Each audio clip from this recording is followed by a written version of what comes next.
धारण करेंगे। ओम नमो भगवते वासुदेवाय। ओम नमो भगवते वासुदेवाय। ओम नमो भगवते वासुदेवाय। मुखं करोति वाचालं पंगुं लंघयते गिरिं यत्कृपातमहं वन्दे श्रीगुरुदीनतारिणं परमानन्दमाधवं श्रीचैतन्यमीश्वरम्। नारायणं नमस्कृत्यं नरं चैव नरोत्तमं दैवीं सरस्वतीं व्यासं ततो जयमुदीरयेत्। नष्टप्रायेषु भद्रेषु नित्यं भागवत सेवया भगवती उत्तमश्लोके भक्तिर्भवति नैष्टिकी। हरे कृष्ण कृष्ण कृष्ण हरे हरे, हरे राम राम राम हरे हरे। हरे कृष्ण। सभी भक्तों का स्वागत है आज के इस श्रीमद् भागवत कथा रूप कार्यक्रम में। आज हम इस श्रीमद् भागवत कथा रूप में महाराज भरत की कथा समझ रहे हैं, और जिनकी आत्मा एक ही है लेकिन वो अलग अलग शरीरों में भ्रमण की अपने पूर्व जन्म की चेतना के अनुसार। आइए अब हम आगे समझने का प्रयास करते हैं। अभी तक हमने देखा था कि राजा भरत बहुत बड़े राजा थे और महाराज पृथु के पुत्र थे, और महाराज पृथु के पुत्र होने के कारण प्रभु जी ऋषभ के पुत्र थे। यही तो चाहता हूं कि आप बोले। हरी बोल। यस, तो वो ऋषभ देव जी के पुत्र थे, और भरत महाराज बहुत बड़े भक्त थे भगवान के। अपने परिवार, अपने राज्य, सब संपत्ति को छोड़ करके वो हरिद्वार गए, गंडकी नदी के किनारे पुलह आश्रम में रहे, और वहां पर उन्होंने एक बार देखा था कि नदी किनारे एक हिरण, गर्भवती हिरण पानी पीने के लिए आया हुआ है और आई हुई है। और जब उन्होंने देखा, उस हिरण ने देखा कि पास में कौन है, शेर पानी पी रहा है। हिरण को बहुत डर लग गया और हिरण ने जंप किया, और ऐसा जंप किया कि जंप करने के कारण जो है उनके गर्भ का जो बच्चा है वो गिर गया, और जो माता हिरण थी वो गुफा में गई, और उस बच्चे के पीड़ा में और उसको न बचाने के कारण वो स्वयं ने भी उसने प्राण त्याग दिए। फिर क्या क्या हुआ, धीरे धीरे राजा भरत उस हिरण के बच्चे से आसक्त हो गए। जैसे जैसे उनकी आसक्ति बढ़ती गई और धीरे धीरे फिर क्या हुआ, उनकी भक्ति कम होती गई। इस प्रकार से जो है ऋषभ देव जी का जीवन चलता गया। एक बार हिरण जो है वो कहीं चला गया था, और उसको ढूंढने के लिए भरत महाराज जो है वो जंगल में गए, पूरा दिन भर ढूंढते रहे, रात हो गई। चंद्रमा देखा तो चंद्रमा को देख करके बोल रहे हैं, उसमें जो दाग वगैरह थे उसको देख रहे कि तो हिरण का बच्चा है, और इस प्रकार सोच रहे थे कि हिरण का बच्चा है और चंद्रमा ने उसको अपने शरण में ले लिया है। ऐसा सोचते सोचते सोचते अचानक क्या हो गया, उनकी पहाड़ से गिर गए और मृत्यु हो गई। हाँ, पहाड़ से गिर गए और मृत्यु आ गई। और जब मृत्यु हो रही थी, जब मरण हो रहा था, तब क्या स्थिति थी एग्जैक्टली? उनको लग रहा था कि जैसे पुत्र के समान हिरण मेरे पास बैठा हुआ या जैसे एक पुत्र होता है पिता के पास बैठता है, हमने कल भी चर्चा की थी इस बारे में, वैसे हिरण उनके पास बैठा है और आ, आ, उनके लिए पूछ रहा है कि आप कैसे हैं, आपका स्वास्थ्य कैसा है, ऐसा उनसे ध्यान रखने का प्रयास कर रहा है वो हिरण। ऐसा उनको लग रहा है भरत महाराज को। फिर इस चेतना में शरीर छोड़ने के कारण अगला शरीर उनको हिरण का प्राप्त होता है, और हिरण के शरीर में उनको इस बात का याद रहता है कि वो पिछले जन्म में कौन थे। पिछले जन्म में वो महाराज भरत थे, और उनसे क्या क्या गलती हुई थी वो उनको याद था। तो खास करके कल हमने 5 घटनाएं देखी थी। क्या घटनाएं थी 5? ऋषभ देव जी को, भरत महाराज को, बार बार ऋषभ देव जी आ रहा है, भरत महाराज को 5 घटनाएं याद थी पिछले जन्म की। क्या क्या थी वो? पहला कि मैं ऋषभ देव जी का पुत्र हूं, सबसे बड़ा पुत्र हूं, और दूसरा ऋषभ देव जी ने हम सब लोगों को शिक्षाएं दी थी। तीसरा, मुझे योग्य समझकर राज्य का भार संभालने को दिया मुझे।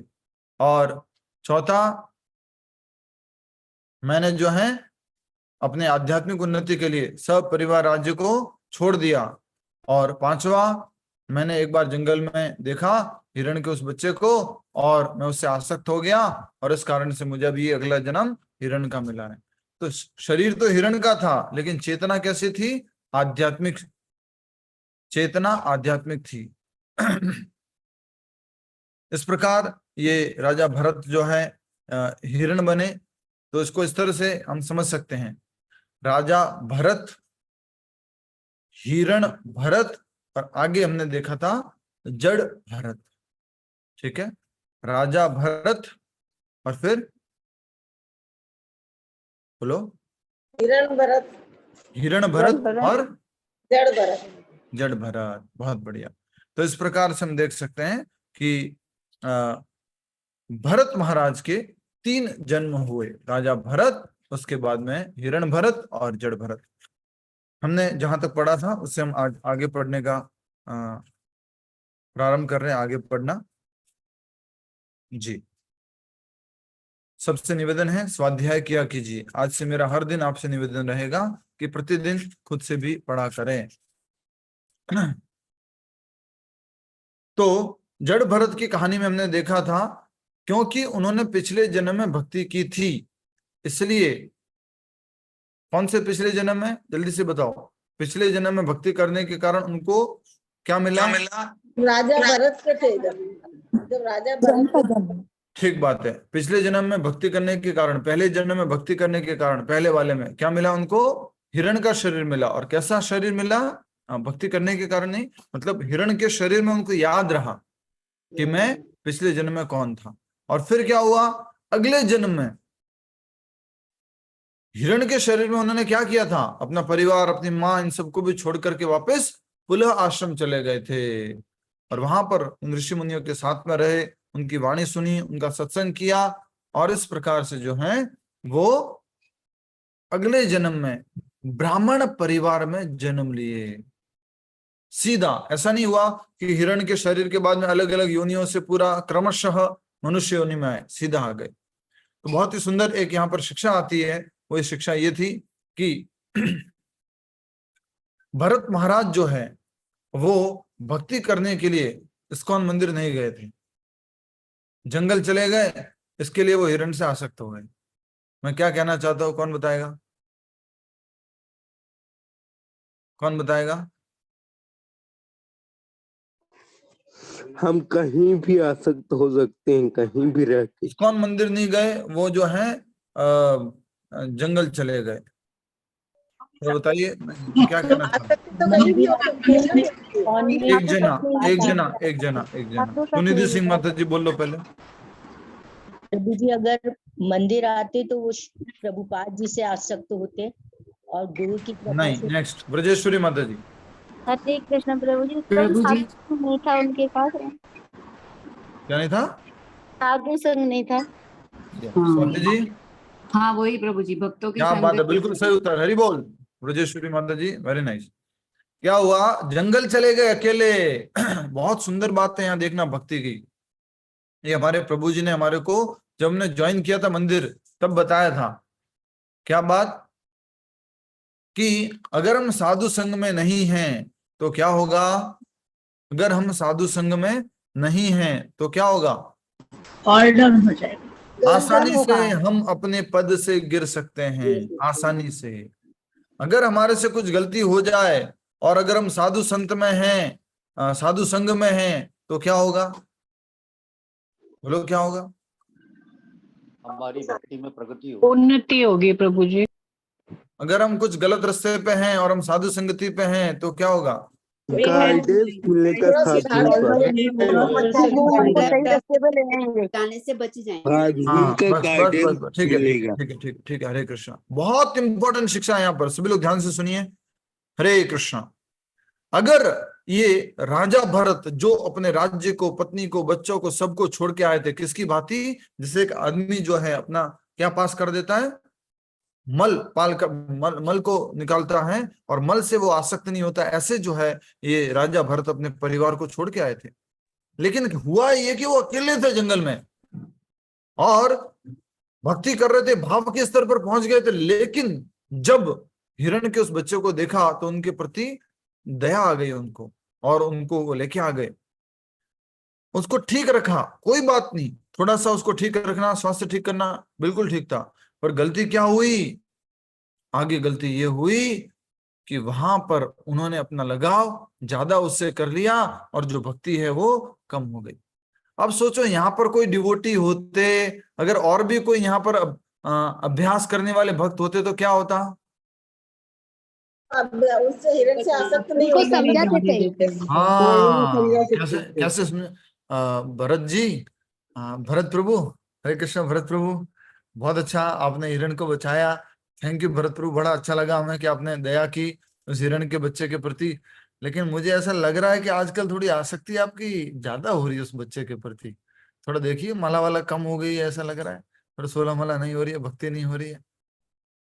समझ में आ रहा है? ये है शक्ति साधु संघ की।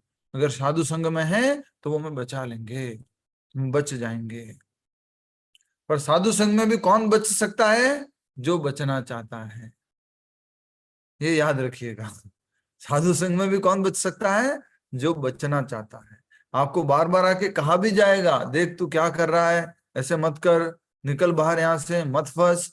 लेकिन फिर भी हम जो है अगर नहीं सुनना चाहेंगे तो हम फंस जाएंगे। तो यहाँ बहुत सुंदर devotee association, the power of association जो है उसको हम समझ सकते हैं कि अगर हम साधु संघ में होते तो आसानी से हम अपने आप को बचा सकते थे। उदाहरण भरत महाराज का। इस प्रकार भरत महाराज जो है एक ब्राह्मण परिवार में जन्म लिए।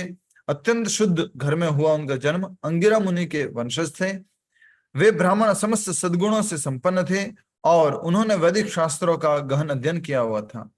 वे सदैव संतुष्ट, सहनशील, मृदु और अद्वेषी रहते थे। ये सब गुण उल्टे होने वाले हैं, याद रखना। ये सब क्या हो जाएंगे? परिवर्तित। क्यों? क्योंकि भरत महाराज का व्यवहार देख करके, जड़ भरत का व्यवहार देख के। अभी तक जड़ नाम नहीं पड़ा है उनका, अभी तक भरत ही समझिए, ठीक है। मिथिलेश माता जी, वीडियो आपको ऑन करना होगा, आपका वीडियो आपको ऑन करना होगा। हरे कृष्ण।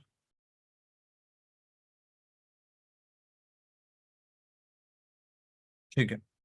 तो वे सदैव संतुष्ट, सहनशील, मृदु और अद्वेषी रहते थे। आत्मज्ञानी भक्त के रूप में सदैव भगवान की भक्ति में लीन रहते हुए उनका चिंतन करते थे, भगवान का। अपनी पहली पत्नी से उस ब्राह्मण ने 9 समगुण पुत्रों को जन्म दिया, ठीक है। ब्राह्मण ने अपनी दूसरी पत्नी से उनकी जुड़वा संतानें हुई, एक पुत्र और एक पुत्री, ठीक है, दूसरी पत्नी से। तो ये जो भरत महाराज थे वो दोबारा जन्म लिए इस ब्राह्मण की पत्नी से। पहली पत्नी से कि दूसरी पत्नी से? दूसरी पत्नी से ना, दूसरी पत्नी से, ठीक। वह पुत्र महान भरत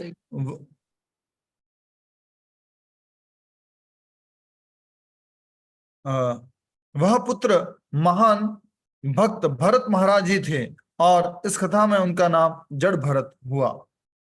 भगवान की कृपा से जड़ भरत को अपने दोनों पूर्व जन्मों की सही सही स्मृति थी। कौन कौन से 2 पूर्व जन्म, स्वाति जी? भरत और हिरण। भरत राजा पूछा गया, वो बताएंगे तो अच्छा लगेगा। प्रभु जी, एक भरत महाराज की और एक हिरण की। यस, तो उनको दोनों जन्मों का याद था कि पूर्व जन्म में हिरण था, उसके पूर्व जन्म में महाराजा भरत था, सम्राट भरत था, ठीक है। रामावतार जी, राजा भरत जो हिरण क्यों बन गए थे? यस, राजा भरत और हिरण के अंदर उनका प्रेम हो गया था। जब शेर आया, हरिण ने अपना हरिणी ने गर्भ छोड़ दिया। गर्भ की वास्ते बच्ची से उनका प्रेम हो गया, उनको घर लेके आ गए।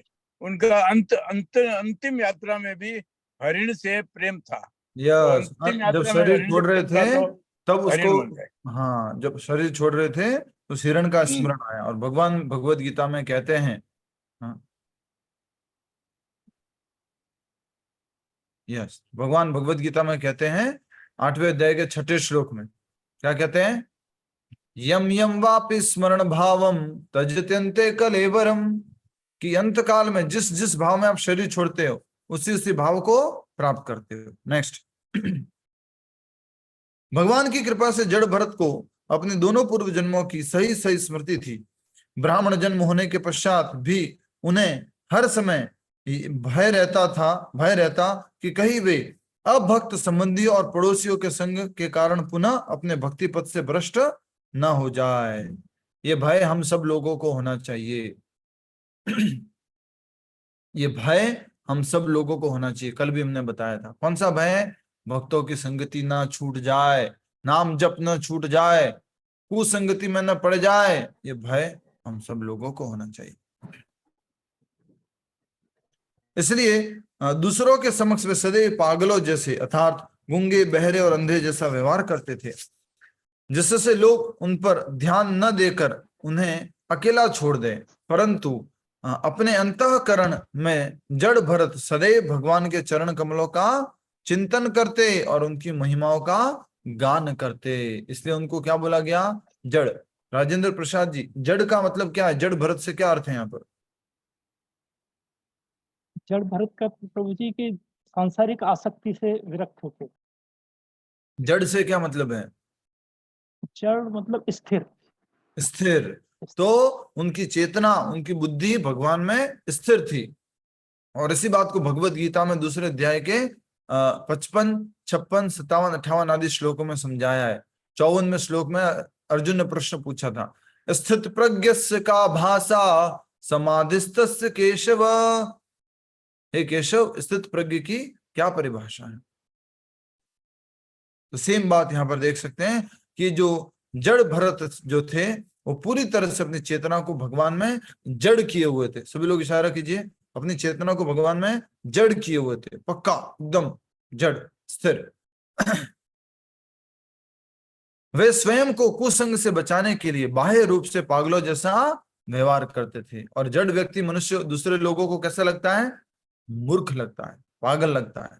ठीक है, आज से जहां से पढ़ना है वो अब शुरू हो रहा है। सभी लोग ध्यानपूर्वक सुनिएगा अच्छे से और अपने ही ग्रंथ में पढ़िएगा। जड़ भरत अपने पिता के सम्मुख सदैव मूर्ख जैसा व्यवहार करते थे, जिससे वे निराश होकर उन्हें शिक्षा देने के प्रयास छोड़ दें। जब भी उनके पिताजी उन्हें, इससे पहले वाला पैराग्राफ छूट गया। पहला हाँ जड़ भरत के पिता। जी जी जी जी, यस, सॉरी छूट गया था। जड़ भरत के पिता का उन पर विशेष स्नेह था। यद्यपि उनका यह पुत्र गृहस्थ आश्रम में प्रवेश करने के योग्य नहीं था, फिर भी उन्होंने जड़ भरत के ब्रह्मचर्य की समाप्ति तक समस्त संस्कारों को संपन्न किया। यद्यपि जड़ भरत के मन में शिक्षा प्राप्त करने की कोई इच्छा नहीं थी, उनके पिताजी अपना कर्तव्य मानते हुए उन्हें शिक्षित करने का पूरा प्रयास किया। जड़ भरत के मन में शिक्षा प्राप्त करने की इच्छा क्यों नहीं थी? कौन बताएगा? सुशील कुमार जी, जड़ भरत के मन में शिक्षा प्राप्त करने की इच्छा क्यों नहीं थी? हमें शिक्षा नहीं चाहिए। उसका आध्यात्मिक विकास इतना हो गया था कि उनको ये मटेरियल एजुकेशन का जरूरत नहीं था। ये भी ठीक बात है। और कोई? उससे वो भटकना नहीं चाहते थे। वो भटकना नहीं चाहते हैं। अब वो विचलित नहीं होना चाहते हैं, बिल्कुल भी भटकना नहीं चाहता। अरे यार, महाराजा भरत के रूप में मैंने एक गलती किया और मुझे हिरण का शरीर लेना पड़ा, अब मैं एक भी गलती नहीं करूंगा जिससे कि मेरा मन भटक जाए। इसलिए वो न तो पढ़ाई करना चाहते थे, न मंत्र सीखना चाहते थे, न कोई आचमन करना सीखना चाहते थे। ऐसा बता रहे थे प्रभु जी कि उनको आचमन करना सिखा रहे थे, लेकिन वो आचमन करना भी नहीं सीखना चाहते थे। आचमन तो कितना सरल होता है, एक हाथ में चम्मच लिया, दूसरे हाथ में उससे जल लिया, ओम केशवाय नमः, ओम नारायण नमः, ओम माधवाय नमः। लेकिन वो तो उतना भी नहीं सीखना चाहते थे। ब्राह्मण के बच्चे होकर मंत्र आदि तो भूल जाओ।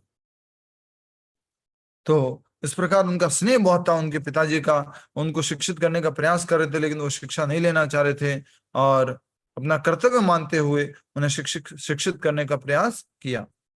जड़ भरत अपने पिता के सम्मुख, अंकिता माता जी बार बार मुझे लिख के भेजेंगे ना तो मैं डिस्ट्रैक्ट होता हूँ, मुझे बार बार देखना पड़ता है फिर क्या लिखा है, पूछू तब लिख के भेजो तो मैं देख सकता हूँ। जड़ भरत के पिता का उन पर विशेष स्नेह था, हो गया। जड़ भरत अपने पिता के सम्मुख सदैव मूर्ख जैसा व्यवहार करते, जिससे वे निराश होकर उन्हें शिक्षा देने के प्रयास छोड़ दें। जब भी उनके पिताजी उन्हें कुछ समझाने का प्रयास करते, जड़ भरत उसका ठीक विपरीत व्यवहार करते। उदाहरण के लिए उनके पिताजी ने समझाया कि मल मूत्र त्याग कर हाथ धोने चाहिए। जड़ भरत पहले हाथ धोते और फिर मल मूत्र त्याग करते। अरे वो जैसा कहा जाता है उसका उल्टा करता। तो थोड़ा बचपन की कहानी याद आ गई। क्या था, एक गांव से एक जो है व्यक्ति बीमार था, डॉक्टर के पास गया और डॉक्टर ने एक दवाई दी बोतल में और बोला कि दवाई को हिला हिला के पीना। तो फिर वो घर जाता है गांव में और सबको बोलता है कि देखो मेरे को ये दवाई मिली है। लोगों ने पूछा कैसे पीनी है, बोले हिला हिला के पिलानी है इसको। तो उन्होंने किसको हिलाना शुरू कर दिया, मरीज को हिला हिला के उस आदमी को हिलाते थे ऐसे पकड़ करके। तो वैसे ये जड़ भरत जो है इसको बोला कि हाथ धो दो पहले और उसके बाद में फिर, सॉरी मैं भी उल्टा बोल रहा हूँ, मलमूत्र त्याग करने के बाद हाथ धोने चाहिए, लेकिन ये तो क्या करते हैं उल्टा कर लेते हैं। ठीक है,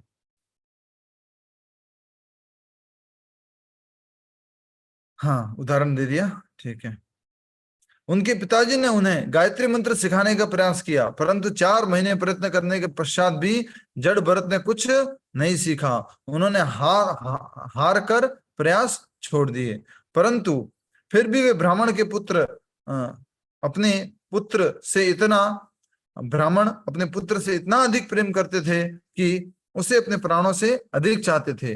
अन्यों के समान वे भी अपने परिवार एवं घर से अत्यधिक आसक्त थे। उनकी यही आकांक्षा थी कि जड़ भरत भी अपने अन्य भाइयों के समान बड़ा विद्वान बने।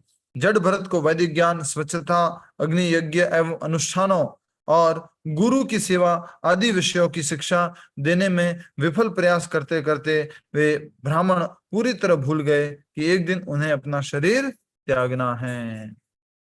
उस प्रयास करते रहे, पर कैसा प्रयास था, विफल प्रयास, विफल, क्योंकि जड़ भरत तो मानने वाला है नहीं। अच्छा, घर में इस प्रकार से हम डायलॉग मारते हैं कभी किसी को, क्या डायलॉग है,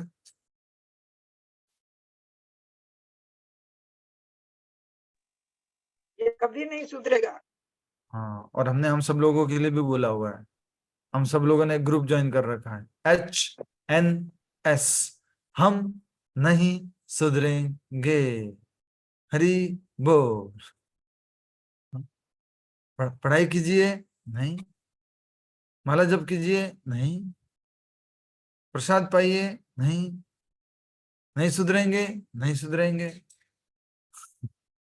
तो वैसे ही हम देख रहे हैं, विफल प्रयास किया इन्होंने, सफलता नहीं मिली, गायत्री मंत्र तक नहीं सीख पाए। परंतु फिर भी वे ब्राह्मण अपने पुत्र से अधिक प्रेम करते थे और प्रेम करने के कारण उन्होंने बहुत प्रयास किया, लेकिन सारे के सारे प्रयास विफल रहे। और ऐसे करते करते क्या आ जाती है, बोलो, मृत्यु आ जाती है। तो कहा जा रहा है परंतु मृत्यु उन्हें नहीं भूली थी और सही समय पर आकर वह उन्हें ले गई। हम मृत्यु को भूल सकते हैं, लेकिन मृत्यु हमें, बोलो बोलो, नहीं भूल सकती, नहीं भूल सकती। मान लीजिए, उदाहरण के लिए मान लीजिए हमारे को एक पेपर पे आज कोई लिख के दे दे कि आपकी मृत्यु जो है 26 जनवरी 2080 में होगी। कोई लिख के दे दे हमारे को, परफेक्ट सही लिख के दे दे, सही, बिल्कुल सही था वो। लेकिन हम तो क्या होगा, हमारे साथ क्या होगा, समय के साथ हम भूल जाएंगे, लेकिन जिसने ये डेट डिसाइड की है वो भूलेगा नहीं, वो नहीं भूलेगा। ठीक है। जड़ भरत, हाँ कहाँ चले, अपनी मृत्यु, परंतु मृत्यु उन्हें नहीं भूली थी और सही समय पर आकर वह उन्हें ले गई। किसको लेके गई? ममता अमर को पटेल, ममता पटेल माता जी, ममता पटेल माता जी, ममता पटेल, जड़ भरत के पिताश्री को। या जड़ भरत के पिताजी को लेके। प्रभु जी मेरा ध्यान, जड़ भरत को भी। हाँ माता जी, धन्यवाद। ब्राह्मण की छोटी पत्नी अपने दोनों बच्चों को बड़ी, दोनों बच्चों की बड़ी की, क्या लिखा? प्रभु जी बड़ी पत्नी की देखरेख में। ब्राह्मण की छोटी पत्नी अपने दोनों बच्चों को बड़ी पत्नी की देखरेख में छोड़कर पति के साथ चिता में सती हो गई और इस प्रकार ब्राह्मण के समान गति प्राप्त की। ब्राह्मण और ब्राह्मण की पत्नी दोनों चली गई। पहले ये सती प्रथा बहुत थी और बाद में ये सती प्रथा होगी, वो कैसी थी? रिचुअल, एक समाज का रीति रिवाज जो कि गलत था। ठीक है।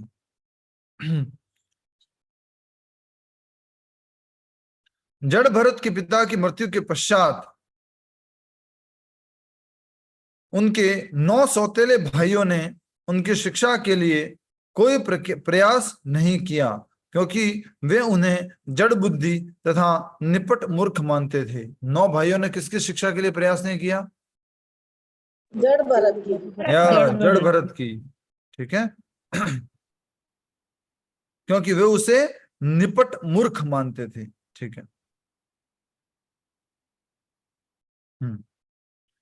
यद्यपि ये 9 भाई ऋग्वेद, सामवेद और यजुर्वेद में वर्णित समस्त कर्मकांड एवं अनुष्ठान करने में पारंगत थे, परंतु भक्ति का लेश मात्र न होने के कारण वे जड़ भरत की महान अवस्था को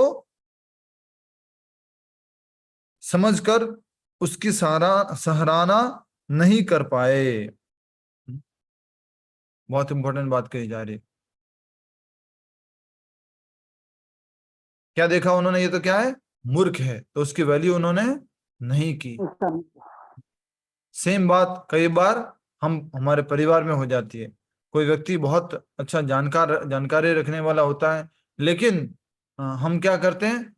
उसकी वेशभूषा को देखकर, उसके खाने को देखकर, खाने के तरीकों को देखकर, उसके साफ सफाई के तरीकों को देखकर हम क्या कहते हैं? ये क्या जानता है? ये कुछ नहीं जानता। नेक्स्ट।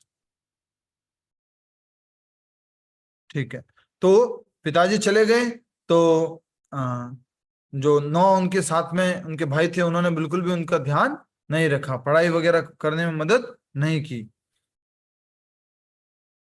ऐसे लोग जो दो पैरों वाले मनुष्य शरीर में पशुवत थे, वे सदैव जड़ भरत के साथ दुर्व्यवहार करते, क्योंकि जड़ भरत सदैव गूंगे, बहरे और अंधे जैसा व्यवहार करते थे। पागल जैसे क्यों थे?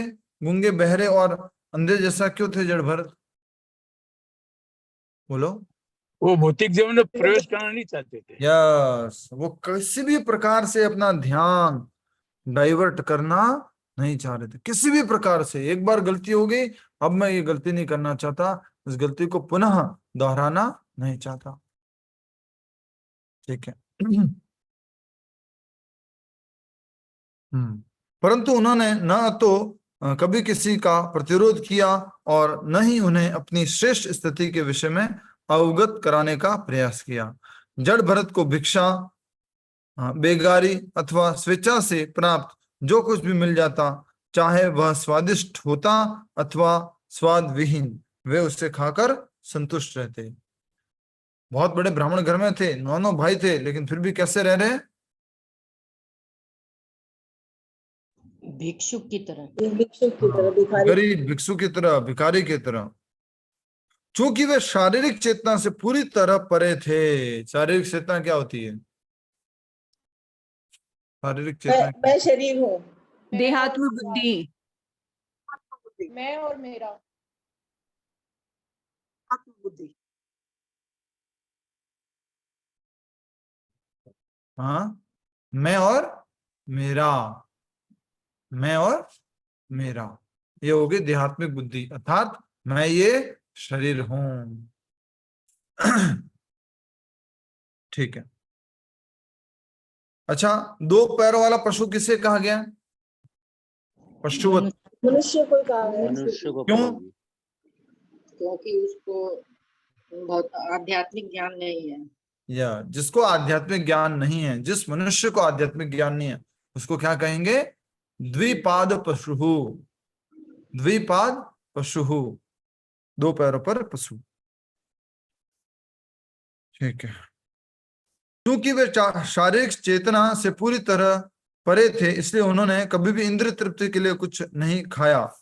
उनका शरीर एक बैल के समान गठीला था और सर्दी, गर्मी, वर्षा अथवा तूफान की परवाह किए बिना उन्होंने कभी अपने शरीर को वस्त्रों से ढकने का प्रयास नहीं किया। वे भूमि पर ही लेटकर सो जाते, और चूंकि वे कभी स्नान नहीं करते थे, इसलिए मैला कुचला शरीर होने के कारण उनका आध्यात्मिक तेज आच्छादित हो गया था।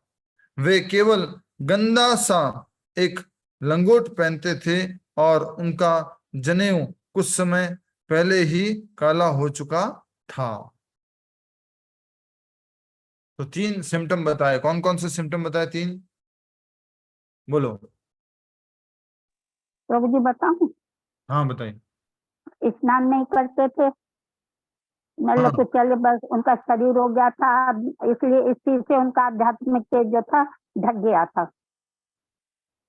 लंगोट खाली पहनते थे, गंदा सा एक, और जनेऊ भी उनका काला हो चुका था। तो कहा जा रहा है कि वो एक बैल के समान थे, बैल के समान उनका शरीर गठीला हो गया था। सर्दी, गर्मी, वर्षा अथवा तूफान की परवाह किए बिना उन्होंने कभी अपने शरीर को वस्त्रों से ढकने का प्रयास नहीं किया। वे भूमि पर ही लेट कर सो जाते, और चूंकि वे कभी स्नान नहीं करते थे, तो पहला भूमि पर लेट जाते थे, दूसरा कभी स्नान नहीं करते थे, इसलिए मैला कुचला शरीर होने के कारण उनका आध्यात्मिक तेज आच्छादित हो गया था। तो उनकी जो आध्यात्मिक शक्ति थी, उस कारण से उनका जो तेज था वो आच्छादित हो गया था, शरीर को कभी स्नान नहीं करवाया था।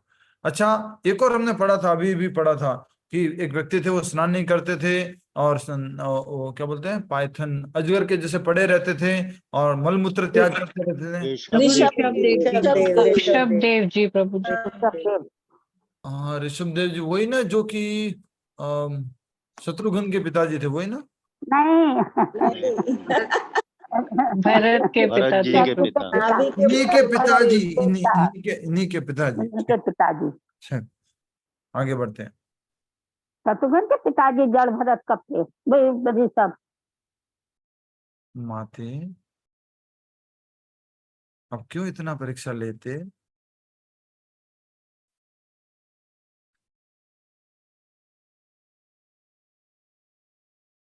ठीक है। ऋषभ देव जी जो है भरत महाराज के ही पिताजी थे, और इस कारण से ऋषभ देव जी इस प्रकार का जीवन जिए थे। भरत महाराज भी जो है इस प्रकार का जीवन जी रहे हैं। ठीक है। हाँ,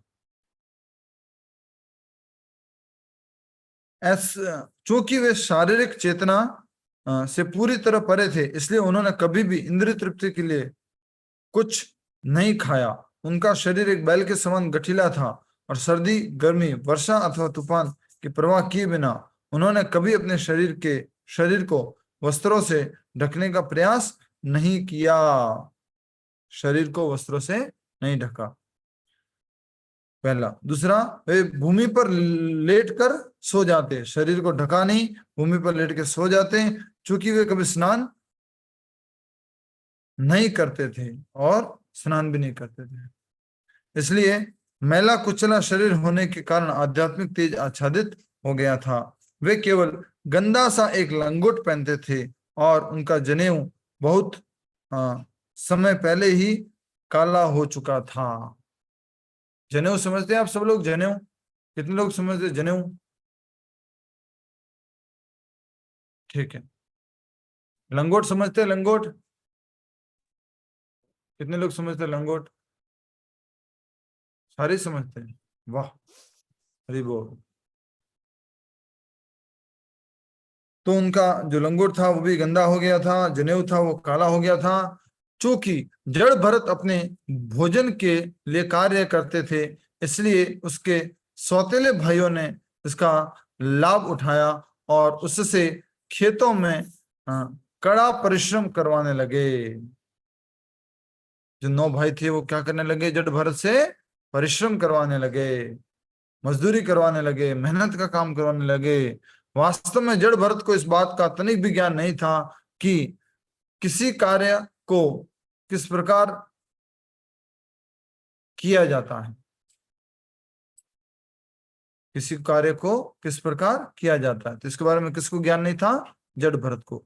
इसलिए बदले में उसके सौतेले भाई उससे टूटे चावल, चावल का भूसा, कीड़े लगा अनाज अथवा भोजन पकाते समय बर्तन की पैंदी में चिपकर जला हुआ भोजन देते थे।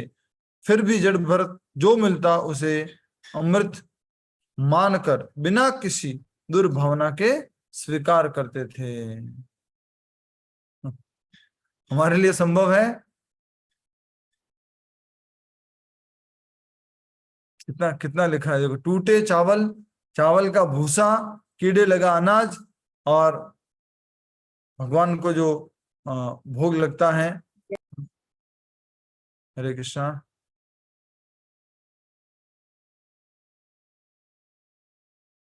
चावल का भूसा, चावल का भूसा और टूटे चावल, कीड़े लगा अनाज अथवा भोजन पकाते समय बर्तन बर्तन की पैंदी में चिपक कर जला हुआ भोजन देते थे। ठीक है, देते। खेत में पहुंचा जहां, कहाँ चल रहे थे हम? उस समय दूसरा पैराग्राफ, ठीक है।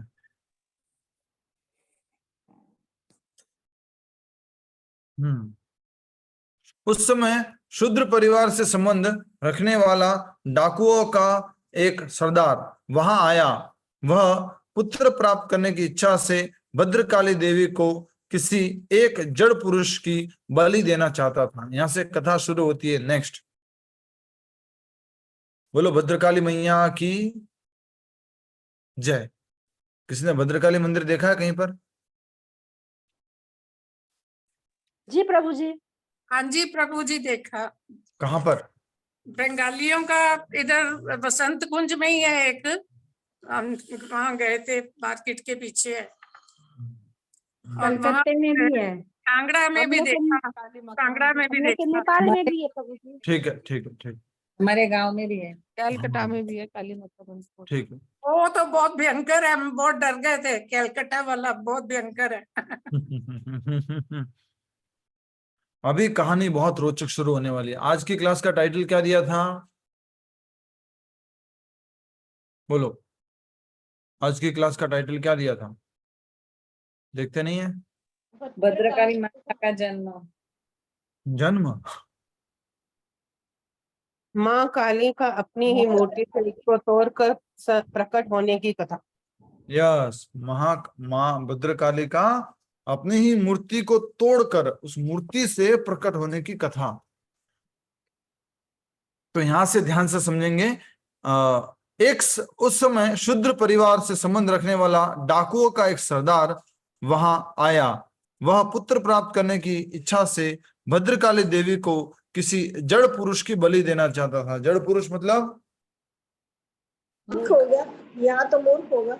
मूर्ख व्यक्ति। जड़ व्यक्ति, जड़ पुरुष मतलब कोई काम का नहीं। नकारा क्या बोलते हैं मारवाड़ी हिंदी में? नकारा। ठीक है।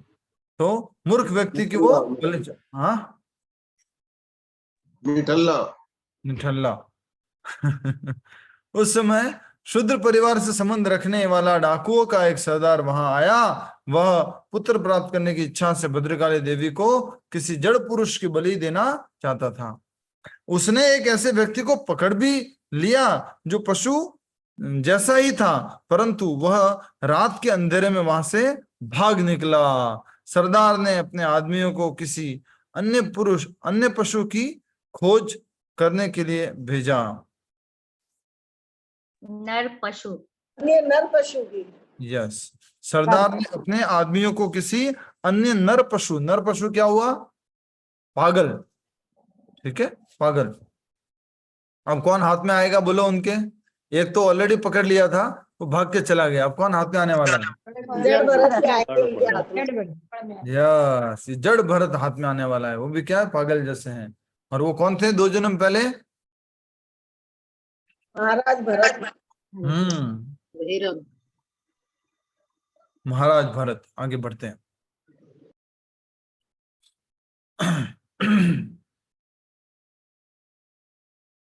सरदार ने अपने आदमियों को किसी अन्य नर पशु की खोज करने के लिए भेजा और वे लोग चावल के उस खेत में पहुंचे जहां जड़ भरत जंगली हिरणों तथा सूअरों से खेतों की रक्षा करने के लिए पहरा दे रहे थे। रीबो, एक फोटो भी है, ये बहुत सुंदर है। जड़ भरत खेतों में पहरा दे रहे थे, किससे रक्षा करने के लिए?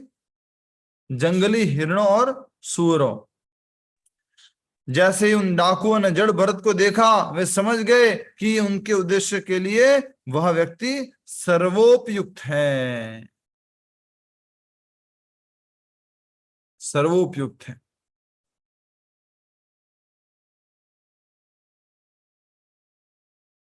कौन सर्वोपयुक्त हुआ?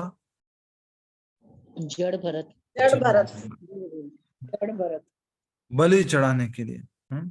ठीक है। प्रसन्नतापूर्वक उनके चेहरे खिल उठे। जड़ भरत को रस्सियों से बांधकर वे भद्रकाली के मंदिर ले आए। यद्यपि जड़ भरत इतने शक्तिशाली थे कि वे चाहते तो उनके बंधन को तोड़कर भाग सकते थे, परंतु उन्होंने किसी भी प्रकार का प्रतिरोध नहीं किया। वे पूर्ण रूप से भगवान की कृपा पर अवलंबित थे। अवलंबित मतलब निर्भर पूरी तरह से। इधर देखिए, अगर कोई व्यक्ति उनको खाना खिला रहा है, खा लेते थे। कोई उनको गाली दे रहा है, कोई बात नहीं। कोई उनको पत्थर फेंक रहा है, कोई बात नहीं। ये जो डाकू लोग उनको पकड़ करके रस्सी से पकड़ करके लेके जा रहे हैं, तो भी क्या है उनका मन में? बोलो, भगवान नहीं आया ना, चले गए उनके साथ। कोई बात नहीं, कोई बात नहीं।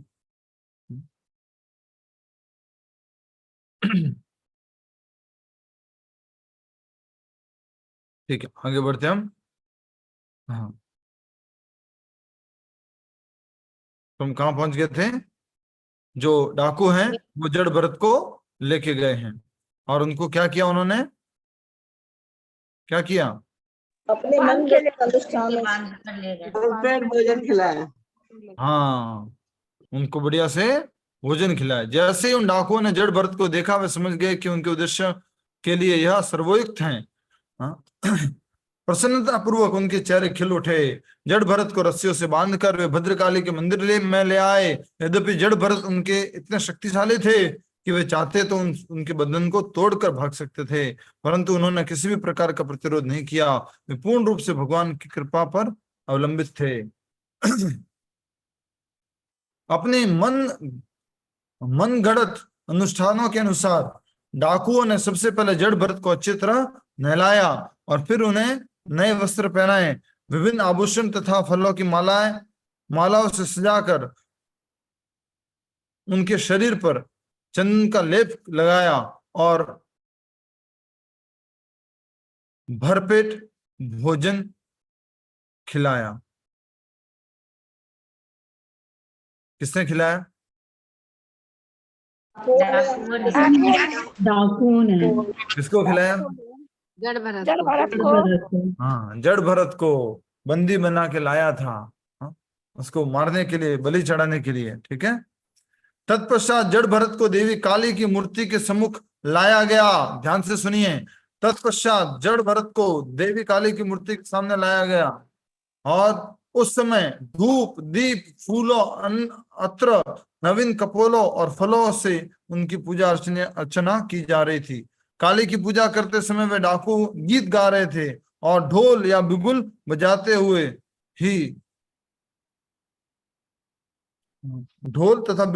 हुए उनकी स्तुति कर रहे थे। अंततः जड़ भरत को काली देवी की मूर्ति के सम्मुख बैठाया गया और डाकुओं के प्रमुख पुरोहित ने भद्रकाली के मंत्रों की शक्ति का आह्वान करते हुए एक अत्यंत तीक्ष्ण तथा भयानक तलवार उठा ली। जड़ भरत के रक्त को सूरा के रूप में भद्रकाली को अर्पित करने के विचार से पुरोहित ने अपनी तलवार को जड़ भरत के सिर से थोड़ा ऊपर लिया। क्या मतलब है ऊपर लेने से? उसको मारने के लिए इन्होंने तलवार उठा ली। हाँ? तलवार निकाली उसको मारने के लिए तैयारी करी। किसको मारने के लिए? जड़ भरत को। कौन मारेगा? डाकू लोग। कौन डाकू? पुरोहित, डाकू का पुरोहित, डाकुओं का सीनियर पुरोहित। हाँ ठीक है। ये डाकू भगवान के एक ऐसे महान आत्मज्ञानी भक्त का वध करने का प्रयास कर रहे थे जो वास्तव में समस्त प्राणियों का हितैषी था। ये कौन सा श्लोक है भगवत गीता का? भगवान कहते हैं मैं समस्त प्राणियों का हितैषी हूं। ये तो अभी भी आया था 2 दिन पहले।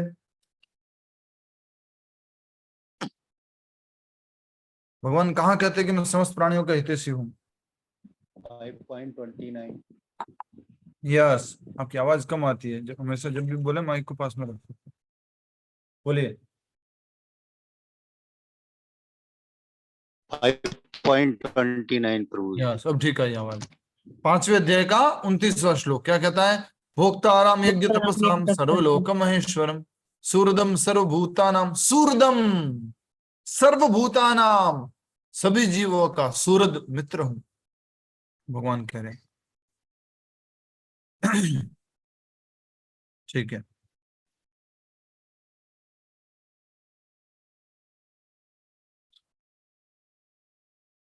जड़ भरत के रक्त को सूरा के रूप में भद्रकाली को अर्पित करने के विचार से पुरोहित ने अपनी तलवार को जड़ भरत के सिर से थोड़ा ऊपर उठा लिया। ये डाकू भगवान के एक ऐसे महान आत्मज्ञानी भक्त का वध करने का प्रयास कर रहे थे जो वास्तव में समस्त प्राणियों का हितैषी था। भगवान हितैषी है, परम भगवान।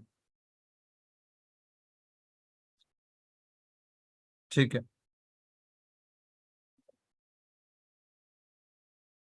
प्रभु जी तो जड़ भरत जी के लिए कहा है कि वो सबके हितैषी थे। जड़ भरत जी के लिए कहा है कि वो सबके हितैषी थे। हाँ, ओरिजिनल हितैषी कौन है? हितैषी तो भगवान ही है प्रभु। हाँ, तो इसलिए इस बात को यहाँ समझना होगा कि हमने ये पढ़ा। तत्पश्चात जड़ भरत को देवी काली की मूर्ति के सम्मुख लाया गया। उस समय धूप दीप फूलों अत्र नवीन कपोलों और फलों से उनकी पूजा अर्चना की जा रही थी। काली की पूजा करते समय वे डाकू गीत गा रहे थे और ढोल तथा बिगुल बजा रहे थे, बजाते हुए उनकी स्तुति कर रहे थे।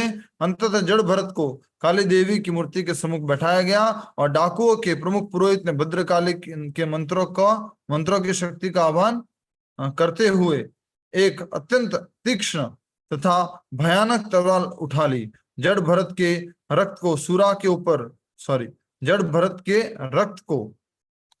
के रूप में भद्रकाली को अर्पित करने के विचार से पुरोहित ने अपनी तलवार को जड़ भरत के सिर से थोड़ा ऊपर उठा लिया। और नेक्स्ट देखिए, ये डाकू भगवान के एक ऐसे महान आत्मज्ञानी भक्त का वध कर रहे थे जो वास्तव में समस्त प्राणियों का हितैषी था। अभी देखिए आगे क्या होने वाला है, ये रूप आगे देखना आप क्या होता है। ऐसा वो तलवार उठाई थी भद्रकाली इसे सहन नहीं कर सकी। अकस्मात मूर्ति का शरीर फट गया और असहनीय तेज प्रकट करती हुई देवी स्वयं वहां से बाहर आ निकली। डाकुओं के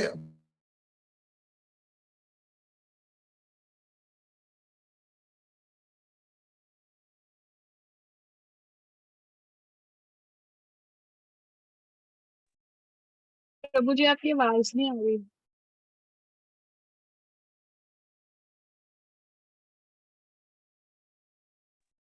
यस, हम पढ़ रहे हैं कि हाँ, डाकुओं के अपराध से अति कुपित देवी की आंखों से अंगारे बरस रहे थे और वे अपने नुकीले भयावह दांतों को दर्शा रही थी। इतना ही नहीं, उनके भयानक रूप को देखकर प्रतीत होता था मानो वे संपूर्ण सृष्टि का विनाश करने के लिए तत्पर है। स्क्रीन पे दिख रहा है आपको? स्क्रीन बंद हो गया। अच्छा, आया ही कुछ नहीं। आपने भगवद गीता क्लास में बताया हुआ है। अभी क्या घटना घटी?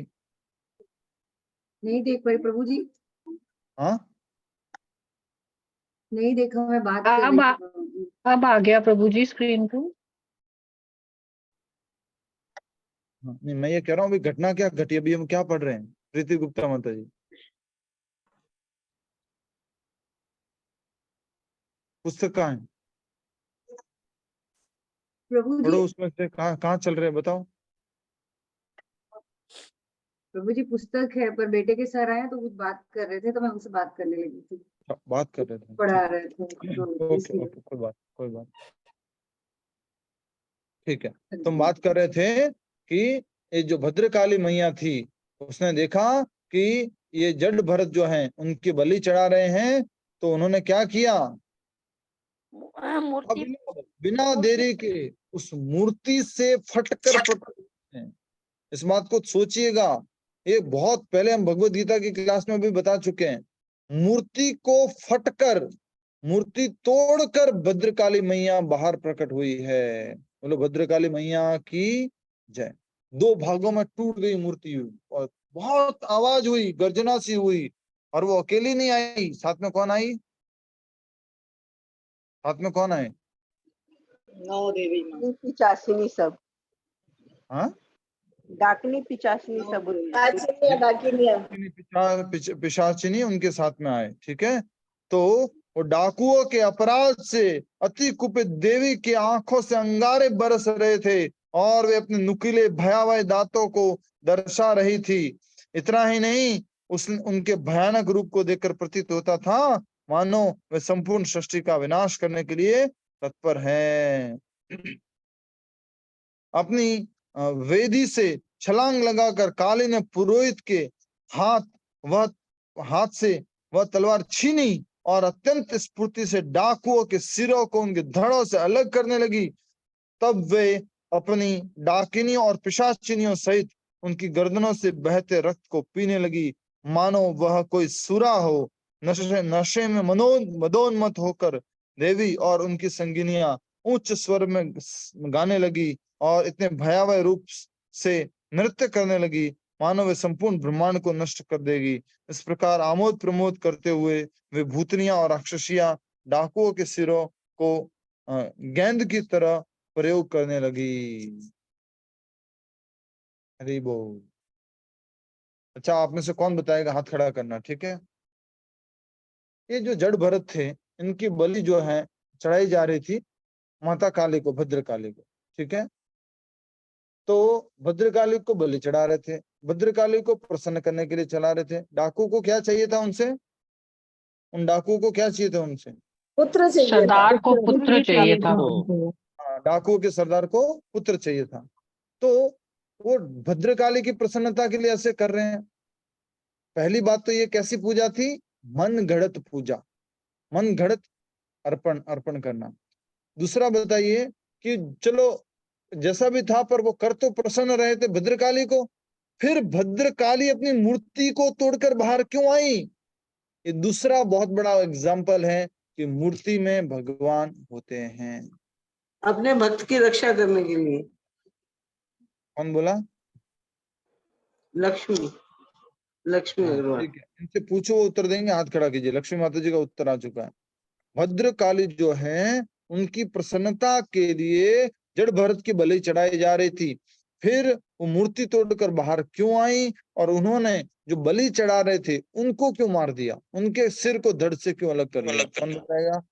हाथ खड़ा करना है, तो बोलना नहीं है, हाथ खड़ा करना है। माइक बंद कर दीजिए जिनको नहीं बोला अभी तक मैंने। यस, प्रश्न पहला उत्तर दीजिए। रेशमा माता जी। प्रभु जी वो इसलिए मूर्ति फाड़ कर आई क्योंकि वो एक भगवान के भक्त की बलि चढ़ा रहे थे।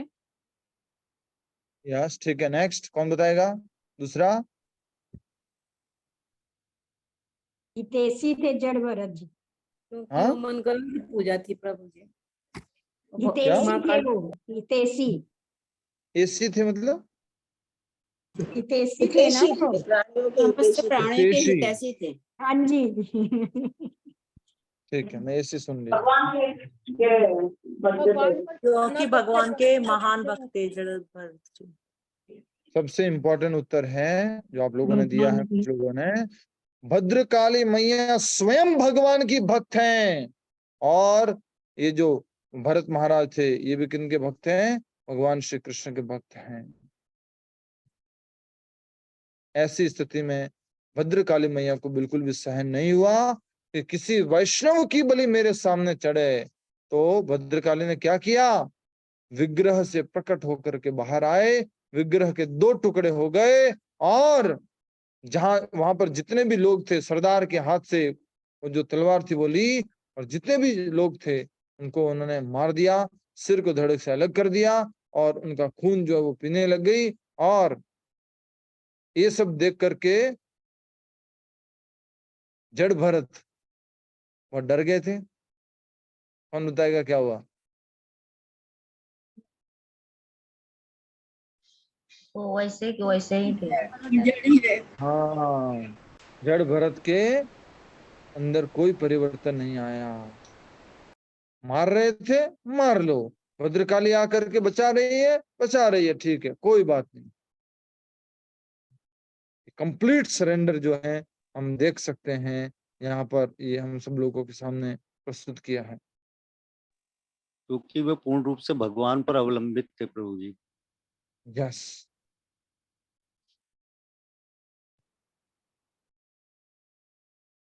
ठीक है। तो आगे की कथा हम कल पढ़ेंगे। अब जो है बहुत ही इंपॉर्टेंट बात आ गई है भद्रकाली की। और भद्रकाली जो है उन्होंने उन्हीं डाकुओं को मार दिया जो उनकी प्रसन्नता के लिए बलि चढ़ा रहे थे, उनकी हत्या कर दी। तो आज के बाद याद रखेंगे, अभी भी नवरात्रे गए हैं। भद्रकाली किनकी भक्त हैं? भगवान की भक्त है ना। भगवान श्री कृष्ण की प्रभु जी।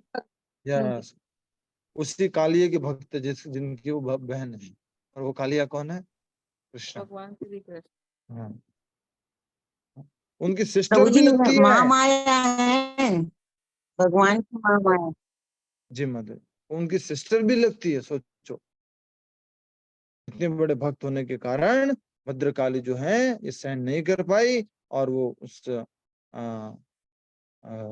पिलर तो नहीं कहूंगा, मूर्ति को तोड़ करके प्रकट हुई, और उन्होंने अपने संगियों के साथ में आकर के सारे डाकुओं का जो है सिर धड़ से अलग कर दिया, और उसके बाद में वो उनका खून पीने लगी।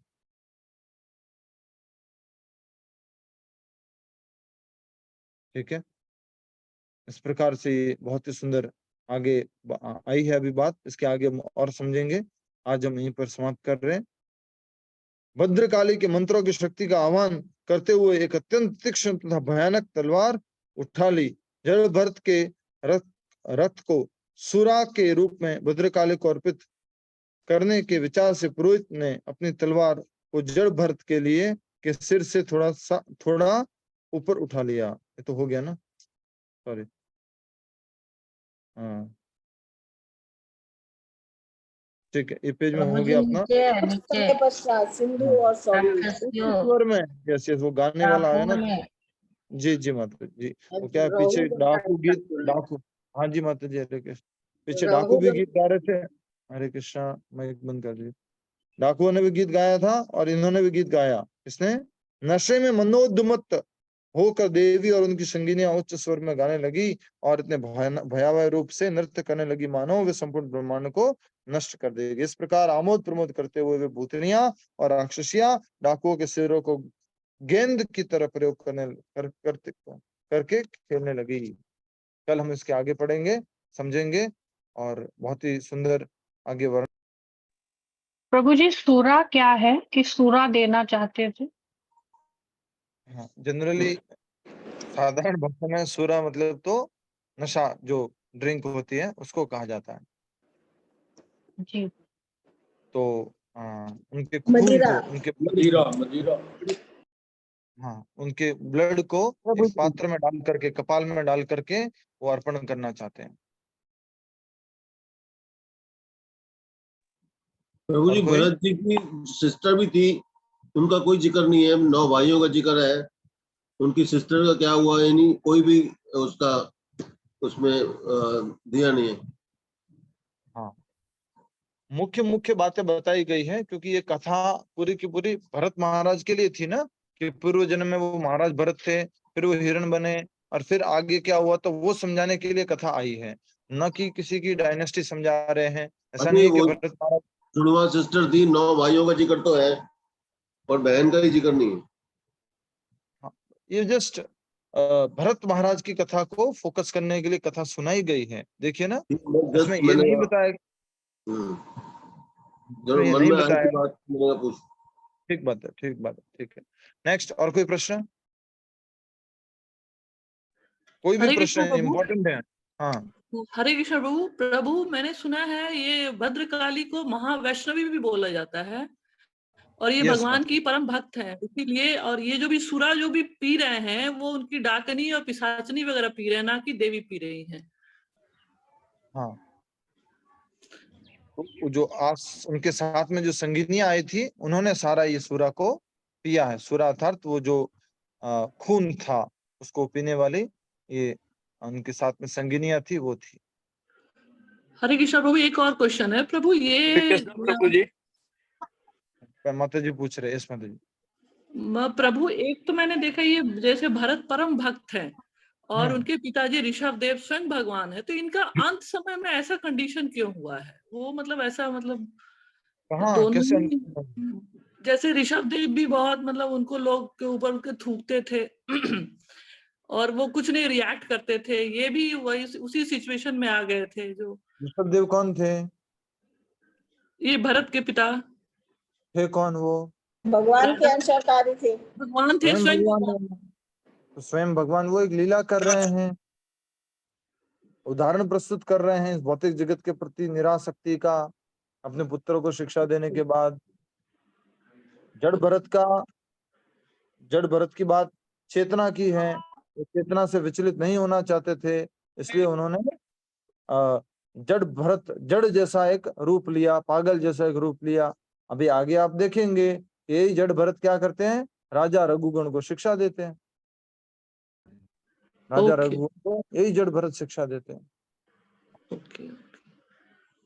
थैंक यू और प्रभु। हाँ, हरे कृष्ण। और कोई प्रश्न? भद्रकाली से संबंधित, मूर्ति तोड़कर बाहर आने से संबंधित, मूर्ति में ठाकुर जी होते हैं। हरे कृष्ण प्रभु जी। हाँ प्रभु जी, अगर ये तो जड़ भरत तो बहुत बड़े भक्त थे, इसके लिए उनको बचाने के लिए देवी माता आई। मगर कोई दूसरा होता तो मतलब वो तो देवी माता आती नहीं थी, तो ये तो एक ऐसी परंपरा हो जाती थी ना कि मनुष्य का बलि देते हैं तो देवी माँ प्रसन्न होती है।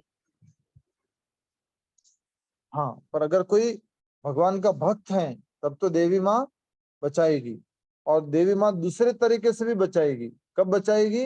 अगर कोई अविधि पूर्वक शास्त्रों की अवहेलना करके कुछ इस प्रकार से बलि चढ़ा रहा है तो भी देवी माता बचाएगी। हरे कृष्ण प्रभु जी। जी प्रभु जी, कृष्ण जी स्वयं क्यों नहीं मतलब उस टाइम प्रकट होकर उनको बचाया, मतलब देवी के थ्रू क्यों बचाया? हरे कृष्ण।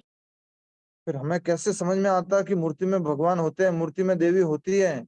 और कैसे समझ में आएगा कि ये भद्रकाली भगवान की वैष्णवी है, भगवान की सेवक है? कैसे समझ में आएगा? जी हम्म, ठीक है। और कोई?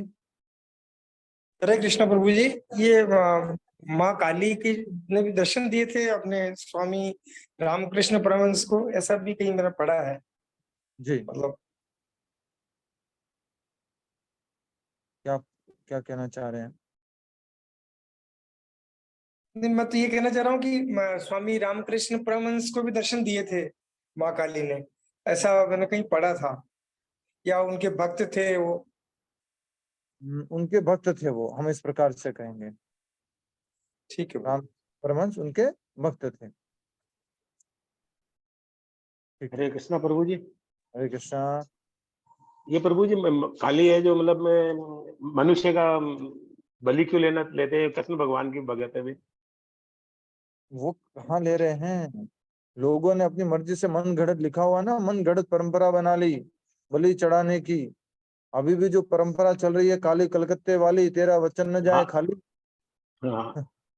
वो भी क्या है? मन गढ़ंत है।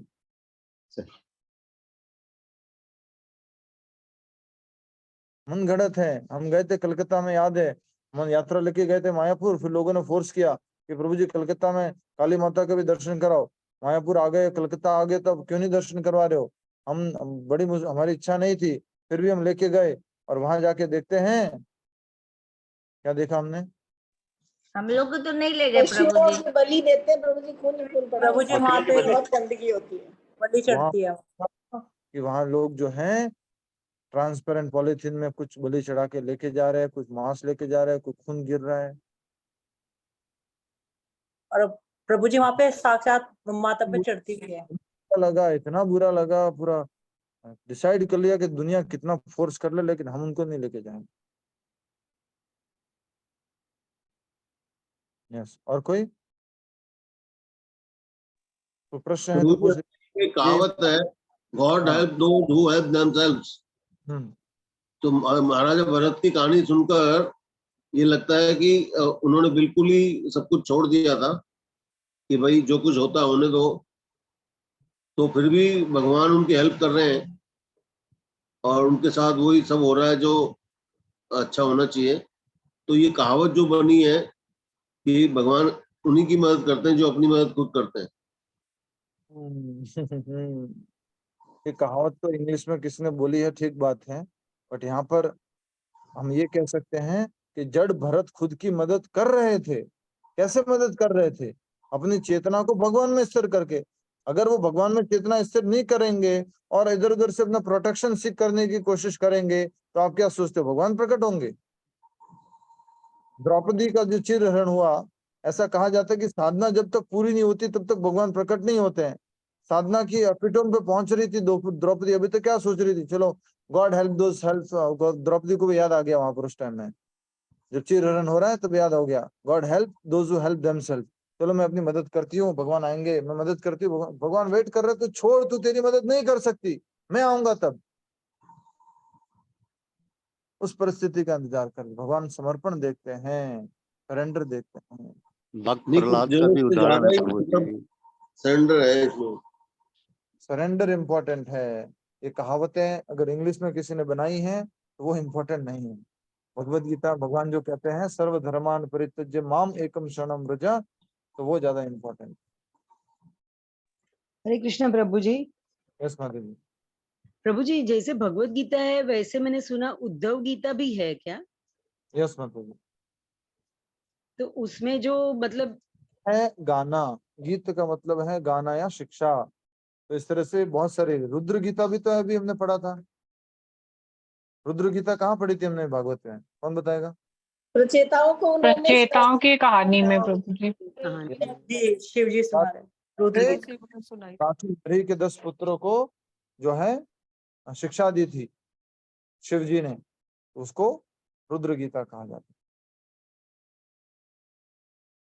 ठीक है, तो बार बार मैं इसलिए पूछ रहा हूँ क्योंकि ये जो घटना हुई है, मैंने जब पहली बार सुनी थी, मतलब क्या कहूँ, विश्वास ही पूरा एकदम बदल गया था कि मूर्ति तोड़ करके माँ प्रकट हुई है, मूर्ति तोड़ करके, और बाहर आकर के सब उन डाकुओं के सरदारों सहित सबका वध कर दिया।